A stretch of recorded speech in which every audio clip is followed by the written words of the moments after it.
Welcome to the Two Dudes That Game podcast. My name's Ender. That guy over there, his name is James, and we are finally making it 2 weeks in a row with recording on the schedule.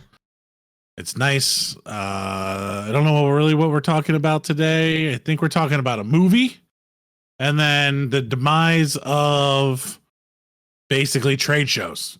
I guess that's a little bit the best way of talking about it. And then probably something else thrown in there as we think about it. You know, first, I also want to bring something up. Okay. This has nothing to do with anything we've talked about. Shocking.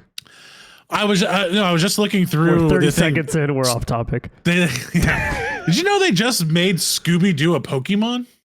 What? Yeah, I was just looking at this and like it's not like actually in the game, but fan art Pokemon. And then someone went and made Scooby Doo as a Pokemon. And so how does he evolve? This is kind of awesome. What does he evolve to? I'm gonna show it here. He evolves just to the older Scooby Doo. So it starts looking like Scrappy Doo in the beginning, and then he evolves into Scooby Doo. That's amazing. Where is here? It's in general. Sorry, this has nothing to do with anything. But I for some reason I clicked on this and I was like Scooby Doo. Oh, I love Scooby Doo. As we were starting. Yeah, right as we were starting. That shows how much I was paying attention to like what we were going to talk about today. I was like, hey, we're going to start. And you're like, sure, I'm ready. Yeah. But they make it some weird like ghost thing and he does not look good at all. Is this new or is this old? I have no idea. I saw Scooby Doo fan art and I was like, oh, let me look at this. It was published 7 minutes ago. So no, it's new. I looked on YouTube to pull something up, but I don't see it. No, it's not on YouTube. It was an article. So I don't know. But it's interesting that they did that. So like this like little floating like puppy ghost thing, and then it evolves into this like weird Scooby Doo tripping on acid looking thing. What is wrong with you? I was like, what is going on with these people? Why couldn't they make them look good at least? Anyway, the reason why I got on the Pokemon trip is because we finally watched the Pikachu movie with my kids. Okay, here we go. This is it. There it is. I pulled it up here. Yeah, but we'll scroll down and watch what he morphs into. So this is what he starts as? This like ghost Bucci. They call him Bucci. Bucci, yeah. Pokelodian. And then he ends up... What is going on? I mean, like, come on. Why are they killing Scooby Doo so bad here? He's a ghost and a psychic. I have no idea what's going on. Is that it? Just one evolution? I think it's just one evolution right now. Yeah. Oh no, there's different. Actually, you can click on go back. There's one other one where he's a ghost. If you go down, you can like click on the Where am I looking? Yeah. So go back to him as an adult. Yeah. And then you can click through the next picture. See it? It's really light on the right side. You can click through the picture. It is. That's terrible. It's terrible. What are they doing to kids? It looks Scooby-Doo's like fantastic. It looks like bad art on a cereal box. It does. I'm glad that this is Check just out like, this Scooby Doo. Oh, so there's one here too. Oh. Yeah. Oh, okay. You do that Gucci one. Ghost. Gucci Ghost. He's got a Dalmatian version, I guess. I'm not sure. I guess. I mean, he's a Great Dane. Come on. Enough of that. That's why I have a fascination with Great Danes. I've always wanted one. I think it was Scooby Doo as a kid. Yeah. Yeah, probably. I think that was everybody's. Yeah. Well, so it's funny. Like I love pizza and I want a Great Dane. It's like the Ninja Turtles and Scooby Doo was all I watched as a kid. So yeah, there you go. Anyway, now that we're completely off track, no, listen, and have no idea where we're going. No, I know exactly where we're going because I've been saving this until the episode started to throw you off. See your opinion here. So today, Ender, you decided to throw some random game at me, and then I jumped in. I had a little bit of free time today, and I jumped into The Division. A game that we started together. Yeah, we played all the way through. We literally have 2 missions left. And since then, you've decided to quit. We've moved on to Scum. I didn't decide to quit. I never quit that game. You played Division 2? Yeah, I went to play Division 2. And then we had that long off. And then you brought up Scum and started playing Scum. And I was like, okay, I'll play this. And then we just got down the survival game track. So I never Sons of the Forest. quit it. Yeah, I never quit it. And then today, listen, I'm like, this is how I always end up leaving games. Is like right at the end. Look at it. What is this? Dude, this looks amazing. This is what Ender sends me today. It's just randomly. This is amazing. There's no context to it. Just sends it to me. Dude, it's Toy Story 4-player co-op. This came out 3 years ago. I'm not saying that it didn't. I just saw the ad today and it looks freaking amazing. Doesn't that look awesome? It does look cool. I can't lie. It's called HYPERCHARGE Unboxed. Yeah, so you basically, for those that aren't watching on YouTube or just listening, you take control of an action figure and it's basically like Toy Story first person shooter. Yeah. Like how friggin' awesome is that? You're telling me you don't want to go play this right now? I do. It's got a demo. That's all I can tell you. Okay, well, it has a demo. I think it's only like $20. So if the demo's any good, I'm buying it. So we should probably... It's got 4-player co-op. No, it has a story mode. It's a tower defense game, though. Yeah. So are you a tower defense player? I've never really been into it. It doesn't matter. It's Toy Story. Okay. But this is I don't know. I just saw it and I was like, huh, I wonder what... I honestly thought it was a trailer for a movie. Like somebody decided, that like grew up watching Toy Story and was like, I'm going to make this like shooter Toy Story. Yeah. Well, it looks like Small Soldiers. Remember that movie? Yeah. Small Soldiers. Yeah, I remember that. They had a game too. Yeah. So, and then they're like, brand new game, just dropped story mode, blah, blah, blah. I'm like, what? So it looks like they dropped the game and then they came back to it and redid a bunch of stuff for it. And I was like, this just looks freaking amazing. There's like fighter jets and you're in a toy store, like a Toys R Us. It does look cool. I like it. Says We Are Toys. I froze it on there to say, I thought it said Toys Are We, but it says We Are Toys. We Are Toys. It doesn't matter. It's Toys R Us. It's what it's supposed to be, which don't exist anymore. Yes. Toys R Us still exists. I thought they went out of business, but now they're like, they can do everything online and they opened up like 2 stores. Yeah. And they're partnered with Macy's. So we have it here. Oh, if you go into Macy's, their toy section is Toys R Us. Yeah, so we don't have any Macy's around us anymore. They all were removed. So 3 weeks from now, we'll be talking about how we've left HYPERCHARGE and we're still not done with Sons of the Forest or The Division or Scum. Well, Scum doesn't really. We're kind of as far as you can make it in Scum. Besides like hunting people, right? Like there's not, I mean, we can like... I don't think we could do anything else. I mean, I guess traversing the map. I don't think we've been everywhere. Yeah, we can traverse We've hit every major city that I can think of. Yeah, we haven't done the... I mean, the naval base, I think is the only place I haven't been. Yeah, and we haven't done the... where you got to put on that radioactive suit and all that. We haven't gone into there. Yeah, so the nuclear power plant. But it's kind of like naval base. What's the purpose of going there right now? We don't have one. Like we haven't gotten through all the other stuff. And we've traversed a couple of bunkers. Like we haven't gone into every single one of them. Like there's nothing there. And Sons of the Forest, I mean, it has an ending. It has an ending, so that we we'll can get to the ending. No, we'll see it. I'll at least see it in my single player. I mean, I got like 30 hours in already. 20 of that I think is just building. Story. I'm trying not to progress the story in my single player because I'm trying to finish the game with you. The single player, all I wanted to do was make sure I understood how to get the freaking shovel. So you know how like to I get was just so pissed off about the shovel. Like I'm gonna go figure this out. Is it just in one of the caves? So no, you have to get the rebreather. You have to get the zip line. That we have now. So now we do. Oh, we don't have the... We know where it is. No, we've done it in our own. We don't have the gun. We have the rebreather in multiplayer, but not the zipline and gun. Then, so to get the zipline gun is ridiculous, like the how deep you have to go into that cave.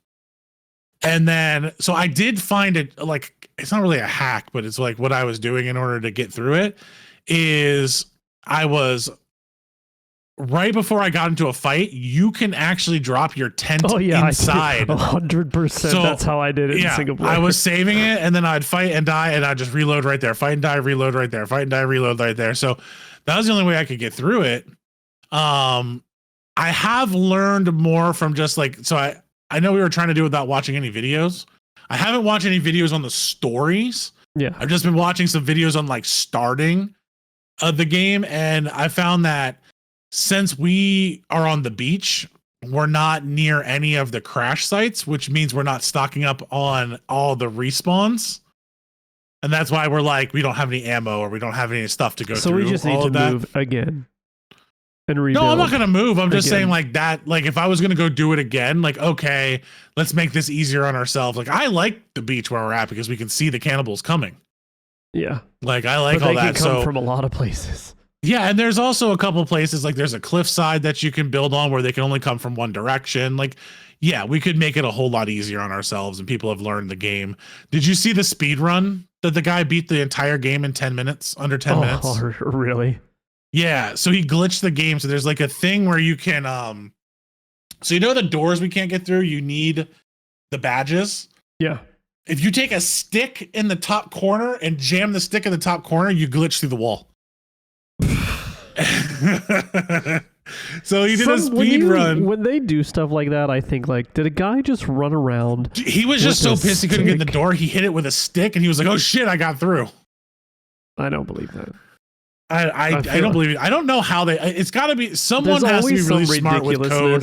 Yeah, exactly. And figure something out in the code of the game. Like I don't know how people figure those things out, but go watch it. Because this guy, and then he gets above the world. Like he glitches out of the tunnel, runs above of the top. It's like watching somebody play Mario, where he knows where all of the little spots are to get out of the world. Yeah.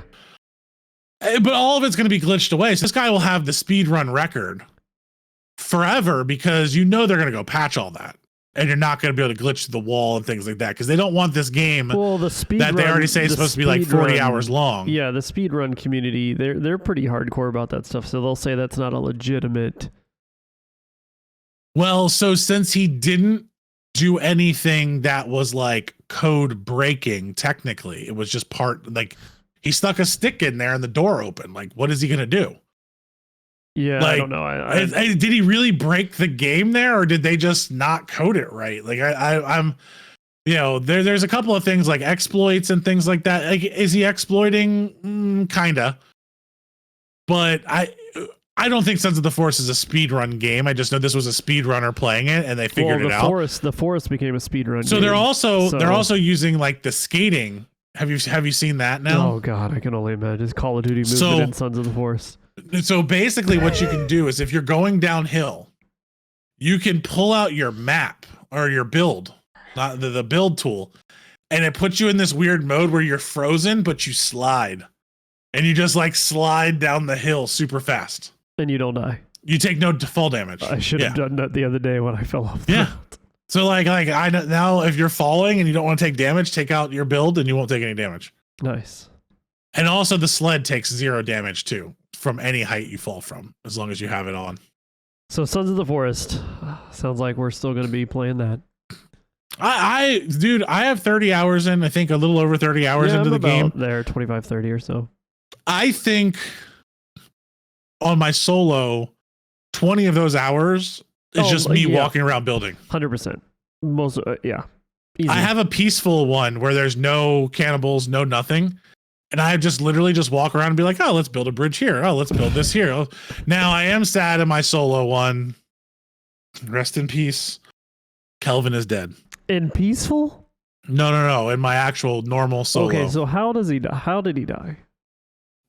Tell us your sad story. So I'm going to get a little emotional here. Kelvin's my boy. We were in a cave. We come out of the cave. We're surrounded by the babies. And we kill all the babies. And Kelvin did his little like runaway thing. I didn't realize that one of the big cannibals was on him. So they had knocked him down and he was laying down. And I pulled a shot to the left and I shot Kelvin in the face with an arrow. No, you did not. Kelvin is no more. You killed. They can't kill Kelvin, from what I see. Like they downed him and they leave him alone. And I missed with one of the shots and put an arrow through him, trying to get the guy off of him, and it killed Kelvin. It was a bad day, and he doesn't come back. He doesn't respawn at all. So now he's done. He's done. So now he's all. And every time I look at my map, I just see his little tracker, because you can't take his tracker of where he died, and it reminds me of that terrible day. Wow, poor Kelvin. I'll bring up a little gameplay for those that still don't know what Sons of the Forest is. little horror survival crafting game. Yeah, people are saying person. one of the best survival games. I think it's almost like it's still early release. So I don't think they have all of their, like, you don't take anything, like there's no damage for, I did prove this. You don't have to eat or drink because nothing happens to you. Yeah.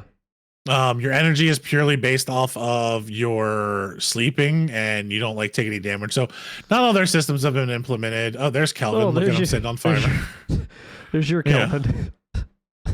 There's your buddy, your help. And you know what? I hope they don't make him any better.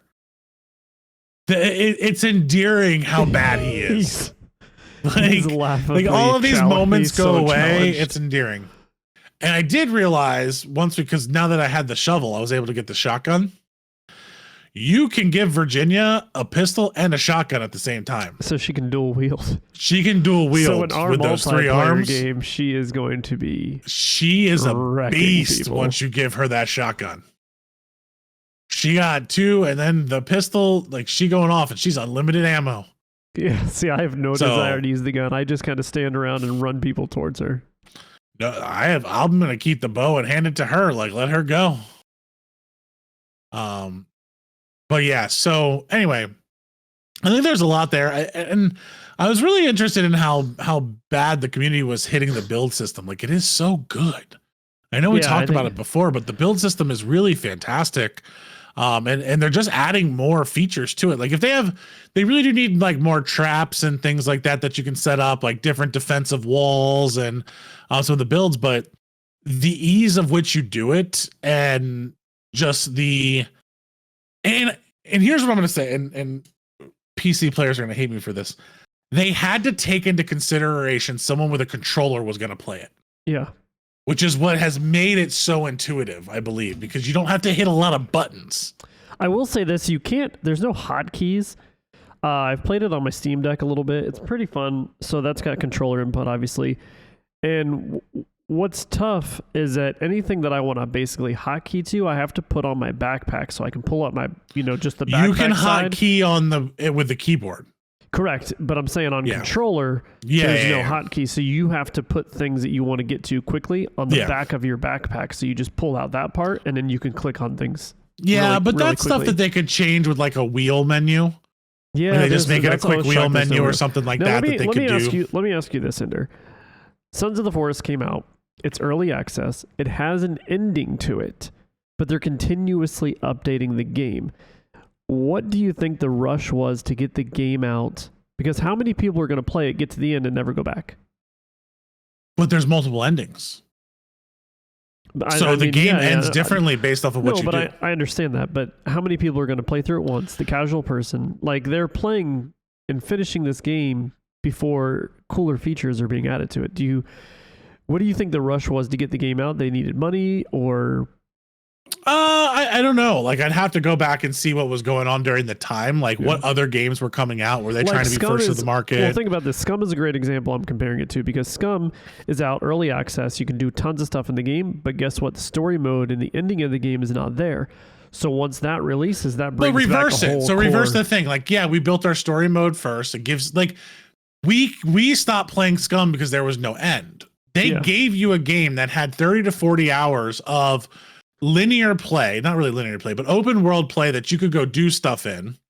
And you have this really great build system. You can play it by yourself. You can play it with multiplayer, but they can build the community of Scum. Like, they can build out that massive multiplayer world where you have multiple things and a bunch of people on the maps, and continue to add that. So they can build a multiplayer world easier than backtracking to this. Like, let's be honest. If Scum ever has like their plots in their direction that they want to go to, are we ever going to go play that again? Or are we going to be like, we kind of felt the end game? Like, I don't know. I kind of like the fact that they gave you... If it has an ending where you're supposed to escape from the island, that whole thing, I think that would be a lot of fun. Maybe. Like, I don't know. Like, I think Sons of the Forest gave it to you that first. So it's like, okay. It's like Call of Duty. You give me the campaign first. I go and I play the campaign. It gets me hyped for all the things I can do, and then they give me the big multiplayer game afterwards. that brings all those features in. I can play the multiplayer maps with all my friends and everything and have different clans set up. So I think as they're building that, they could get to that phase of like, okay, here's our actual plan to end this game. And I think they had the forest beforehand and it was getting a little old. So they probably needed to keep their fan base. So I loaded it up the other day. It seems pretty dated compared to Sons of the Forest. Yeah. So they may want to try to keep their fan base. They realized that the VR probably wasn't the greatest way to go. So they didn't really worry about making the fully VR compatible. But anyway, I like, if you're going to do an early access, I'd rather you early access me with your campaign and like expand on that campaign, like add more features into it than like do what Scum did, where I'm just kind of like, what do I do now? Like, I can't really, I understand your mechanics. I understand your building, but it's multiple hours that I'm gonna have to put into it. And where am I going with this? I don't have, like, we don't have a big enough group of people to play it. If we had 15 people playing, different story. If we had 10 of us playing, different story on one of those servers. I think it's a very different story because sharing resources, finding all the stuff is different. Yeah. But it almost feels like Scum is more of like battling and escaping through stealing stuff from other people in the multiplayer interaction, where the forest could have, yeah, you escaped it, but here's a whole new thing that you didn't even know about. And here's a different storyline we bring in. Yeah, like you have this whole thing of like, how'd the cannibals get there? What happened to them? Like, I don't even know if they figure out how the mutants get created. Like, we haven't finished the story. We don't know. So you can continue with that story on this island, and it's like Jurassic Park. You just keep coming back to the island, and there's more dinosaurs to attack. Like, we just changed the island. True. You know, but for survival games, though, Scum is unique in my mind because they thought of multiplayer first. And normally I think survival games are always built as a single player and your multiplayer is your secondary product. Gotcha. Just my experience that I haven't played a lot of them, but it's always one of those things where it just feels like, you know, you go out there by yourself, you're trying to survive, and all these other ones that I've looked up as well. It feels very single player co-op-y, not massive multiplayer like Scum is. Yeah. Because Scum server is 85 people. Like, you can have 85 people on a server. That's a big server. That's a lot of people. So, well, speaking of early access games and getting a hands on preview or maybe seeing games early, I don't know about you, but I grew up with E3 being the biggest event of the summer. I looked forward to it every year, get to see the games. And now the last 5 or 6 years, games would be announced, you know, seemed like 8 years ahead of time. So that got a little bit annoying. But thanks to Xbox pulling out over a couple of years, Sony pulling out, multiple other publishers pulling out, Bethesda being a part of Xbox now, E3 is officially canceled this year. And I'll, you know, a lot of people think of E3 as just the conferences, but I'm going to show a little bit of footage here. This is actually the show floor at the LA, I think it's Convention Center they do it in. But this is the show floor. This is exactly what it kind of looks like for the days it's not the conference. And this is the part that is hurting, right? All these publishers and stuff not being there, not having a Sony booth, not having a Microsoft booth, not having a Ubisoft booth, 2K, all these developers are gone. This was a big deal. And I'm curious to see, do you think that the pandemic just showed all these companies they could do things virtually and people love it? Or they can do more updates, they can do bigger things? Do you think E3 is ever going to come back? Or, you know, what's your opinion? Think E3 as itself will come back, but we will have conferences again. Conferences for sure, yeah, because they're scheduled already. Xbox has one, Sony has one this summer. No, I think we'll have large collaborative conferences again, where these larger companies will have to come to them. They'll have to be part of that. I think this hurts the community as a whole, like, in all honesty. And the reason why I say that is we went through a very unique situation here with this pandemic, where we were forced to separate from each other. We were forced to figure out new ways to to do things because we couldn't be together. There was a safety issue we had to get through. But a lot of these things were there for the people to potentially talk to someone in the gaming world that they would not necessarily ever have an opportunity to talk to. Go out and hang out with them. Like, look at this floor. Like, people are interacting. When you have, and it's, I don't want to get into like work issues or things like that, but when you have people together, they're going to collaborate better. They're going to innovate better. They're going to come up with ideas. They're going to bounce things off of each other that they didn't even think of. You couldn't even imagine that was out there with other people that are in the industry, and they're going to see things they like, and it's going to spark ideas. And not having a conference like this isn't going to allow those vendors, smaller vendors, to talk to the bigger ones, or the bigger vendors to even know they exist. Yeah. Or these guys to just get a break from the daily grind and go enjoy video games again in this massive place. It's like going to the auto show. Like the National Auto Show. Like, I love going to that every year because DC has a huge one. Like, because I live right by DC, and the convention there, you don't go to the days where they're doing the big reveals. You go to the days in between there because you get to talk with people that you never would see that are there. And you get to learn the passion that these guys have for cars that you do. Yeah. And you get to meet them and you get to shake their hands. And for fans, it's just a wonderful place to be. And you're surrounded by just this eye candy everywhere for you. It's wonderful. And COVID took that away from us. And we were like, oh, well, we can just do it virtually. It's not the same. I did the virtual auto show. It sucked. Well, I mean, it sucks. Microsoft will still do probably in-person conference. They have their own. But it's still not everybody. Like, and that's the thing is Microsoft decided that, you know what, you're charging us too much to come to this conference. We're not getting enough out of it. Because at the end of the day, it comes down to money. Let's call it what it is. Like, Sony, the guys got greedy at E3. Sony left E3 before anybody. They were the first ones. So, but anyway, who cares who left first? Somebody got greedy. Whether it was E3 side or the other side of people leaving, saying we can do this cheaper, we can do this here, and they forgot about the community when they did all of that, and they forgot about the fans. It's like Comic-Con.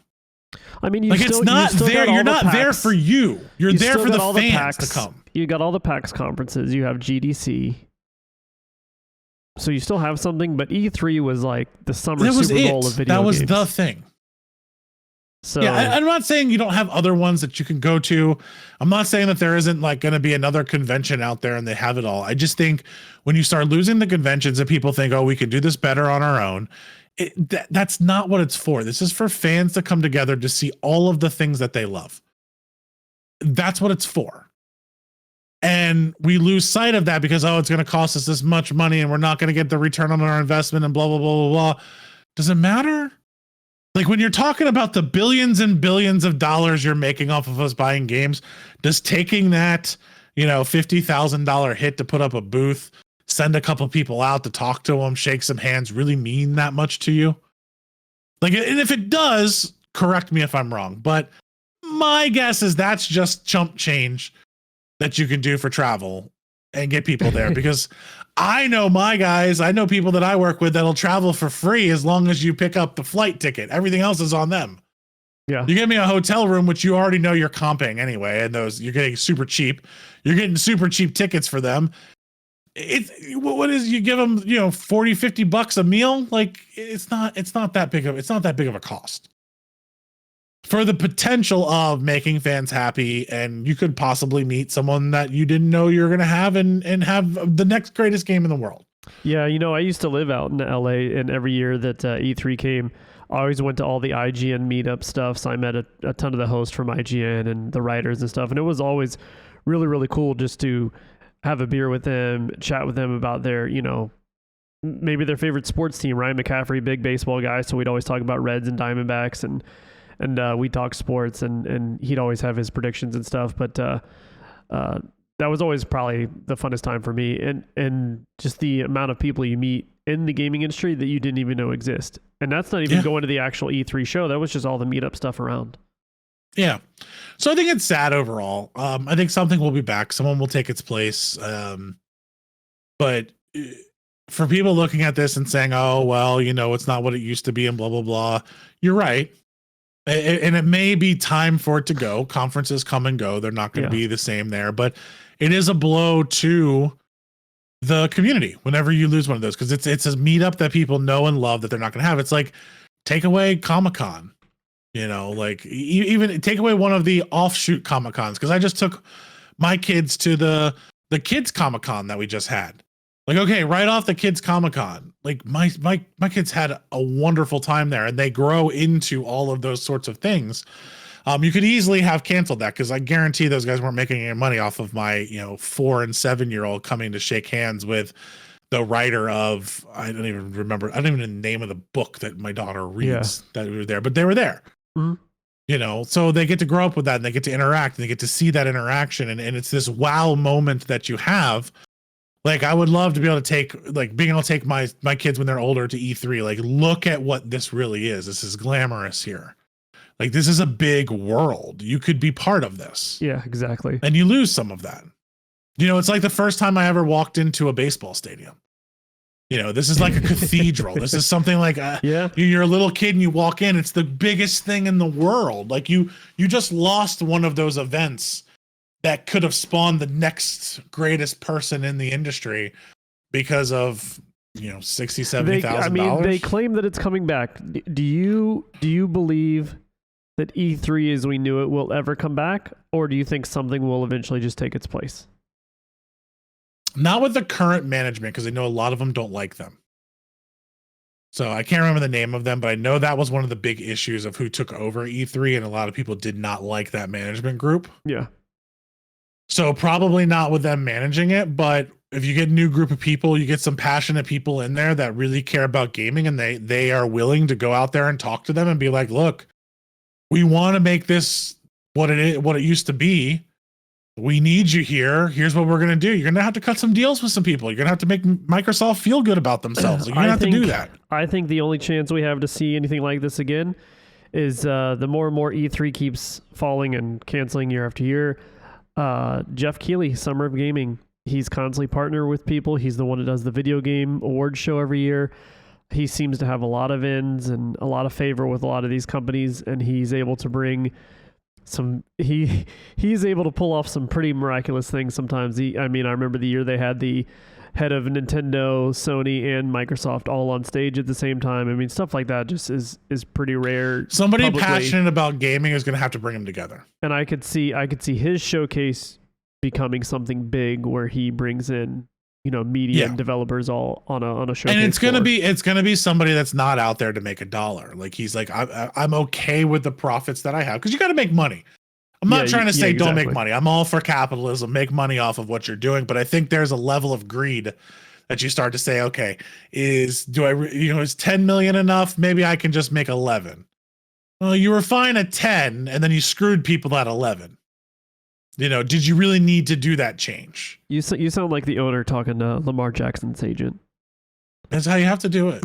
Is it really that big of a deal? Like, is it when you're talking about numbers at that scale, it is a big deal. Like, there's a huge difference between 10 million and $11 million. It's $1 million. It's a lot of money.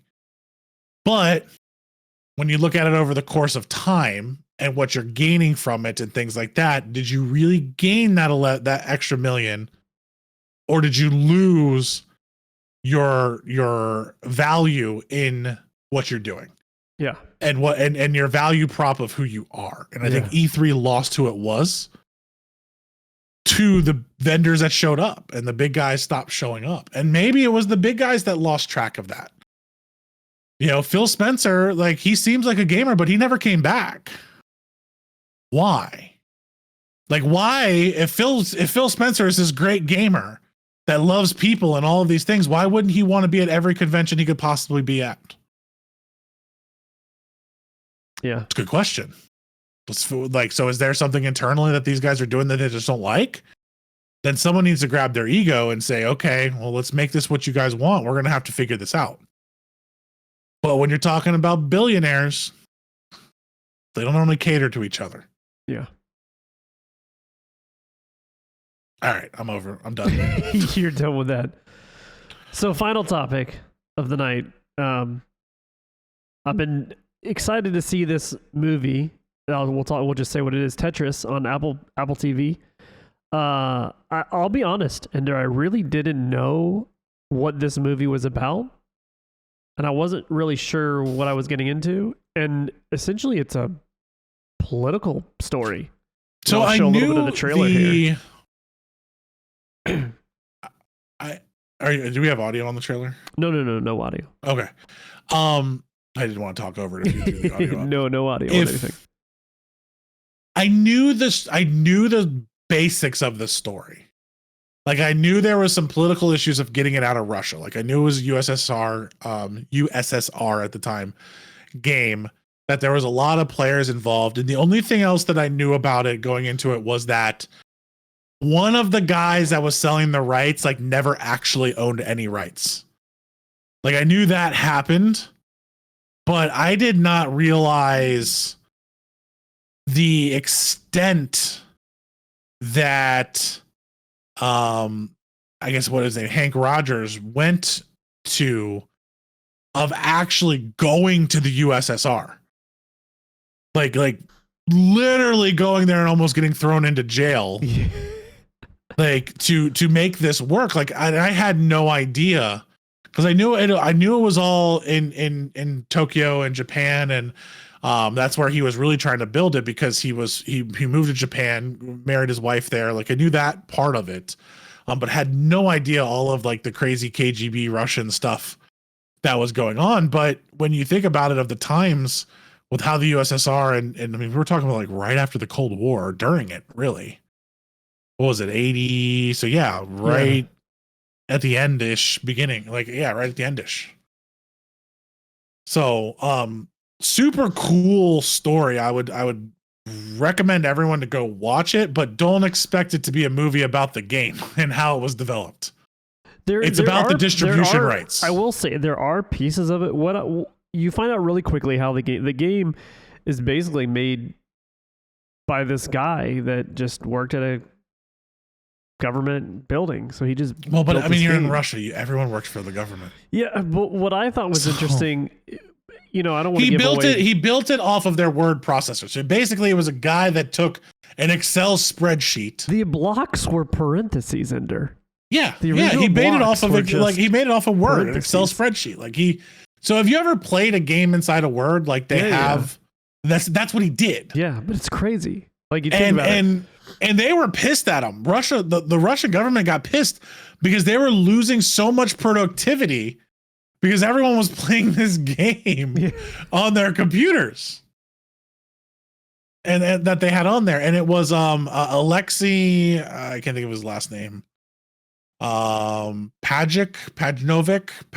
I think is his name. I know it's Alexei is his first name. Pajnovic, I believe, is his last name. But yeah, so one of the interesting things I think through the whole story, though, is it really gets you down. And it's funny because I started this with Scooby Doo, and this made me think of Scooby Doo as well. What a lot of people don't know is Scooby Doo's rights have been passed to like 7 different publishers. That's why if you look at all the drawings and stuff, they're slightly different in each one you get. And the names of Scooby Doo's are different, because there's Scooby Doo and the Mystery Machine, Scooby Doo and this, Scooby Doo and that. Like, it's each different publisher has their own rights, but they can't go back and do all the other stuff that someone else did. So they have to slightly change it. So this is really getting into like how you get the rights to distribute a video game. And I didn't know, like, I figured you just sold the game to Nintendo. Yeah, but that's what I didn't know that there was like, hey, Nintendo has these rights, like Arcade has these rights. Like, it's really broken down. There was a lot of, because it being USSR game, there was a lot of people that just lied. And the government didn't even know that this was being sold in the US. Yeah. Russia had no idea, because this one Russian diplomat that was over sold the rights to, I don't even remember, like, you can go watch and get all this stuff, but basically sold the rights to a distributor company, and they started distributing the game, and Russia wasn't getting paid for it at all.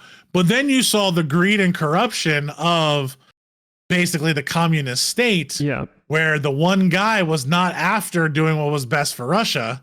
He was after what was doing best for himself, and, taking bribes and things like that. And that's where the end of, communism and the fall of the USSR comes from. is really just the internal bribes that happened, and the governmental bribes of like, I'll do this, you pat my back, I'll pat your back. Like, there's no checks and balances there. Now, I will say, I don't know what your favorite part. My favorite part of the entire movie, Ender, was when Hank Rogers goes over to Alexi's house and they start playing the game. The original, he pulls up the original game and he lets Hank play it. And Hank's just blown away. He's like, wow, this is actually it. And at that point, I didn't realize that when they were playing the game, you could only eliminate one line at a time, which is why the game ended on people nonstop. You couldn't go unlimited, like, really, because you could never get the lines all the way back down to nothing. Once you know, because you could only do chunked down one at a time, though. Yeah. So it would be really difficult because you might have, because if you filled up 4 thing and you do what's called a Tetris, you would get rid of one. Tetris didn't exist then. Well, you'd get rid of one line, and that the next 3 lines would just be solid the rest of the game. So now you filled in that whole area. Yeah. So I thought it was super interesting when Hank says, "Yeah, I always wish you could do more than one," and he literally says, "Oh, let's fix it right now," and he goes in and they just start coding it, and just that's the simplicity of those games. A little bit at a time. But it's interesting, like that part of the story to me, I think is super interesting, just because they were like. I like how Alexi's like, oh, I never thought of doing it that way. It just, but it goes back to what I was talking about with E3, is getting people together. Yeah, you don't have that idea if someone doesn't say, "Hey, why don't you try to do this way?" Oh, that makes sense. Let's do it that way. I like that. Like, but that's the whole part. Thing changed the game completely. Yeah, I mean, it would have been a hit even without it. I think it became the massive success it is today. The #1 selling game of all games. But I will say this, the main deal around this, which I thought was interesting, when Hank Rogers gets to be, from what I understand, that part is true. He's one of the original 10 people to ever see the Game Boy before they launched it. And I thought it was interesting that it was a no-brainer for Nintendo. Of course, they were releasing a Mario Brothers game with the Game Boy. A lot of you that are younger or only started playing video games with your console, it is not normal for a game to come with your console. Back in those days, whether it was a handheld or a console, Nintendo, Sega, they were packaged with games. Today you get an Xbox, you get get Game Pass for you have to wait for the specialty version to have the game in it. Exactly. But back then it was unheard of to buy a new console without a game. You also got 2 controllers back then. You got 2 controllers. So to learn that the Game Boy was going to launch with Mario, and then Hank Rogers is like, no, let's package it with Tetris. Absolute genius. And it is true. You have to remember why he did that. So he said, if you want every kid to have a Game Boy, Tetris was something adults sell it played. with Mario. Yeah. If you want everyone to have a Game Boy, mothers and fathers included, package it with Tetris. Yeah, I had a Game Boy, and I will say I have so many fond memories and hundreds of hours of Pokemon Yellow or Red or whatever I was playing then. But I would guess that Tetris was still probably my #1 played game. I remember my aunt had bought a Game Boy.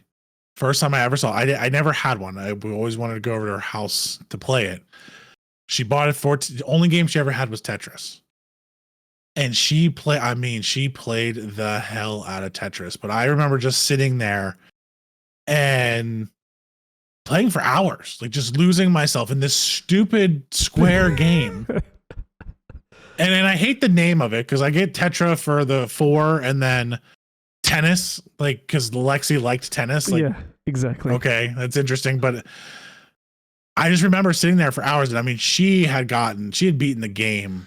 At that time you couldn't beat it, but then the new versions came out and you had like the end screens that you could get to and stuff like that. Who would have imagined that would have gone as far as it did? And I think I the low light of the movie to me is some parts were a little cheesy.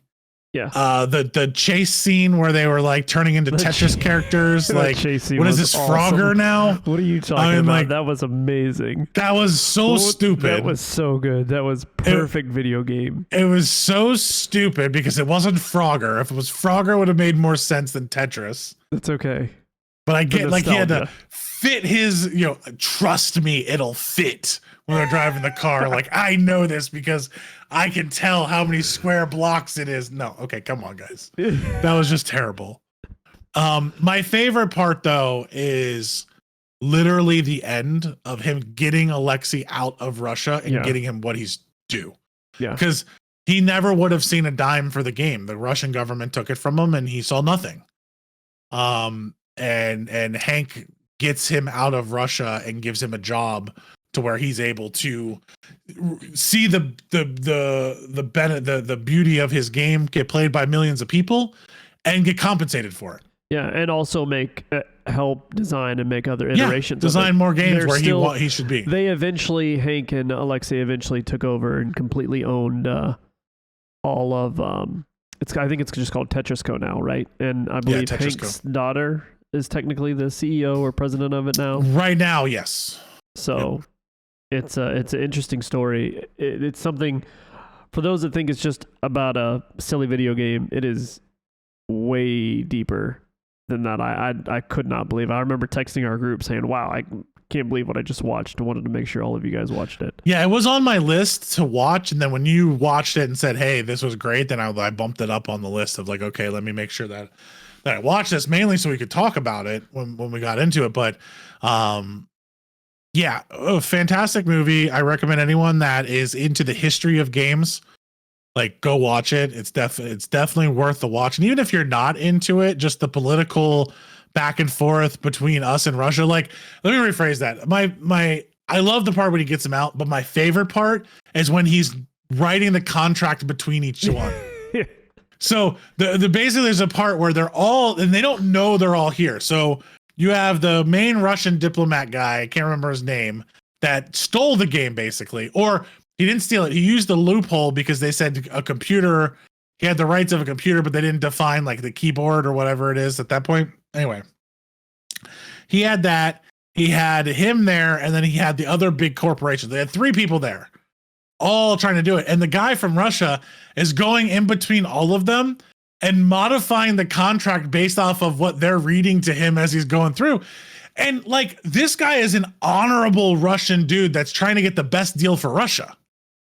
You know, and he turns out to be the most honorable guy in the whole thing. Exactly. You know, literally is there to help Russia, believes in that Russia, does all of that. And I like that part of the story because we give Russia a really bad rap in America. Like we do. And I'm not condoning anything about it, but the people in Russia, not every single one of them are the commie assholes that we make them out to be every day. Like, there are guys there that are truly there to benefit their country and make the best decisions they have. And you see that in him. And also are there to help out their people. Like, he wanted to help Alexei. Yeah. You know, he made the deal with Hank knowing that his government was going to come after him and he could possibly get killed and put in jail forever. One of the two. And he still did that because he knew, 1, it was the best for the USSR, and 2, it was best for his people in the USSR. So I'm glad that they shined some of that light on there and not made everyone from Russia look like they were just trying to bribe everyone off and all of that kind of stuff. Yeah, exactly. That's whether or not you agree with communist states or anything like that's beside the point. People are people, and there are good people everywhere. Yeah, I'm really glad. There's just some rich assholes that have no money. Yeah, that's very true. Very true. It's interesting to see it's basically the downfall of, at the time, one of the bigger companies in America. Yeah, what Elrog, or no, that was the Russian company. Mir or something. Yeah, we don't even know the name of them. And I did think it was interesting that they wanted to sell it to Microsoft. Like, I didn't know Microsoft was in the game of trying to get a hold of Tetris. Mirrorsoft, yeah. So super interesting. Go watch it. Definitely worth the watch. It's about an hour and a half. And it starts, man. Like, you're not waiting around. Like, you just get right into the story. They're a British game publisher. British, okay. Yeah. And you get right into the story, man. You don't beat around the bush trying to get all this backstory. Like, you start of him like telling you what he's trying to do. So yeah, I think that's all we got today. You got anything else? I think that's it. Cool. Well, that has been, I think, episode 35 this week, and we got 2 weeks in a row. So we'll see you next week. My name's Ender. The dude over there is James. Check us out on all the podcasts, places you can get podcasts, and on YouTube at twodudesthatgame.com as well, if you want to just find it there. And we have links to all of our stuff from that point. Have a good night. See you.